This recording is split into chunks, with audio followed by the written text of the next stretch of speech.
ಬೆಂಗಳೂರಿನಲ್ಲಿ visit Malaysia road show 16 lakh ಭಾರತೀಯರು ಭೇಟಿ ನೀಡುವ ನಿರೀಕ್ಷೆ. ಬೆಂಗಳೂರು ಮಲೇಷ್ಯಾಕ್ಕೆ ಭೇಟಿ ನೀಡಿ ವಿಸಿಟ್ ಮಲೇಷ್ಯಾ 2026 ಕಾರ್ಯಕ್ರಮದಡಿ ಮಲೇಷ್ಯಾ ಪ್ರವಾಸೋದ್ಯಮ ಇಲಾಖೆ ಭಾರತದ 3 ನಗರಗಳಲ್ಲಿ ಬೃಹತ್ ರೋಡ್ ಶೋ ನಡೆಸುತ್ತಿದ್ದು, ಬೆಂಗಳೂರಿನಲ್ಲಿ ಇಂದು ನಡೆದ ರೋಡ್ ಶೋ ಕಾರ್ಯಕ್ರಮದಲ್ಲಿ ಪ್ರವಾಸೋದ್ಯಮ ಕ್ಷೇತ್ರದ ಉದ್ಯಮಿಗಳು ಭಾಗವಹಿಸಿದ್ದರು. ರೋಡ್ ಶೋ ಭಾಗವಾಗಿ ಮಲೇಷ್ಯಾದಿಂದ 62 ಪ್ರಮುಖ ಪ್ರವಾಸೋದ್ಯಮ ಉದ್ಯಮಗಳು ಭಾಗವಹಿಸಿದ್ದು, ಪರಸ್ಪರ ಚರ್ಚೆ, ಸಭೆ ಮತ್ತು ಪ್ರದರ್ಶನಗಳಲ್ಲಿ ಪಾಲ್ಗೊಂಡವು. ಭಾರತದ ದಕ್ಷಿಣ ಭಾಗದ ಮೇಲೆ ವಿಶೇಷ ಗಮನ ಹರಿಸಿ ಪ್ರವಾಸೋದ್ಯಮ ಪ್ಯಾಕೇಜ್ಗಳನ್ನು ಮಲೇಷ್ಯಾ ಟೂರಿಸಂ ರೂಪಿಸಿದ್ದು, ಸಾಂಪ್ರದಾಯಿಕ ವೆಡ್ಡಿಂಗ್ ಟ್ರಾವೆಲ್ ಸಹ ಸೇರಿದೆ. 2024ರಲ್ಲಿ ಭಾರತದಿಂದ 10 ಲಕ್ಷಕ್ಕೂ ಹೆಚ್ಚು ಪ್ರವಾಸಿಗರು ಮಲೇಷ್ಯಾಕ್ಕೆ ಭೇಟಿ ನೀಡಿದ್ದು, ಈ ಪೈಕಿ ಅರ್ಧಕ್ಕಿಂತಲೂ ಹೆಚ್ಚು ಮಂದಿ ದಕ್ಷಿಣ ಭಾರತೀಯರಾಗಿದ್ದರು. ದಕ್ಷಿಣ ಭಾರತದ ವಿವಿಧ ನಗರಗಳು ಮತ್ತು ಮಲೇಷ್ಯಾ ನಡುವೆ ಸುಲಭ ಸಂಪರ್ಕ ಸಾರಿಗೆ ಇದೆ. ಪ್ರತಿ ವಾರ 151 ವಿಮಾನಗಳು ಸಂಚರಿಸುತ್ತಿದ್ದು, ಅಂದಾಜು 26,686 ಜನರು ಪ್ರಯಾಣಿಸಬಹುದಾಗಿದೆ. ಇತ್ತೀಚೆಗೆ ಬೆಂಗಳೂರು ಮತ್ತು ಚೆನ್ನೈಯಿಂದ ಇಂಡಿಯೋ ಏರ್ಲೈನ್ಸ್ ಸಹ ಪೆನಾಂಗ್ ಮತ್ತು ಲಾಂಗ್ವಾವಿ ನಗರಗಳಿಗೆ ನೇರ ವಿಮಾನಯಾನ ಸೌಲಭ್ಯ ಆರಂಭಿಸಿದೆ. ಬೆಂಗಳೂರು, ಕೊಚ್ಚಿ ಮತ್ತು ಹೈದರಾಬಾದ್ನಿಂದ ಪ್ರವಾಸಿಗರು ಸಂಚರಿಸಬಹುದಾಗಿದೆ.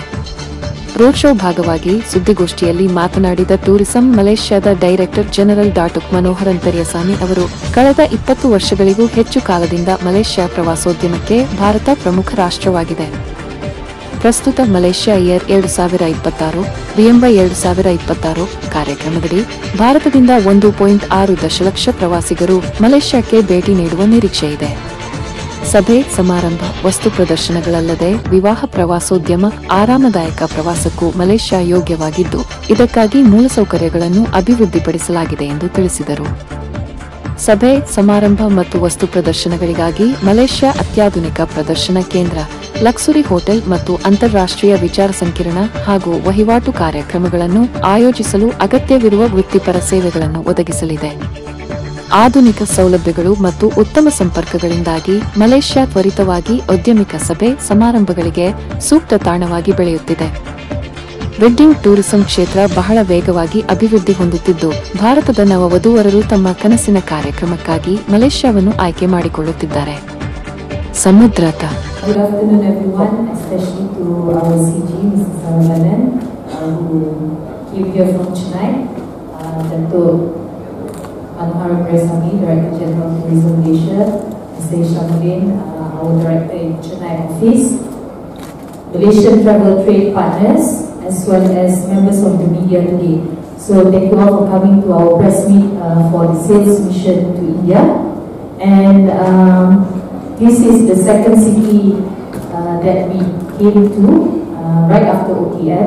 So we had a very successful week in OTM, being the biggest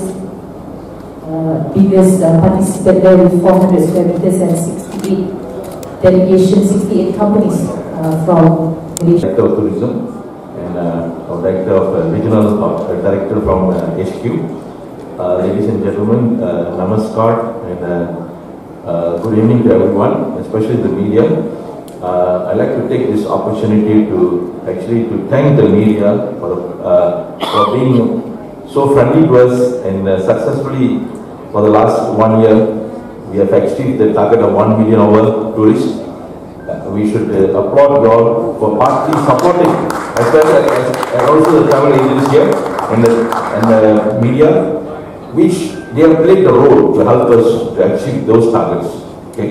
Again, I'd like to thank you all for the contribution you all make indirectly or directly to enhance the tourism industry heading towards Malaysia from India. And again, I'd like to welcome you all today for it's just 1 month of the year left and we have a lot of work to do. So again, we'd like to seek partnership from the media and also the travel agent for another successful year. Thank you so much and welcome.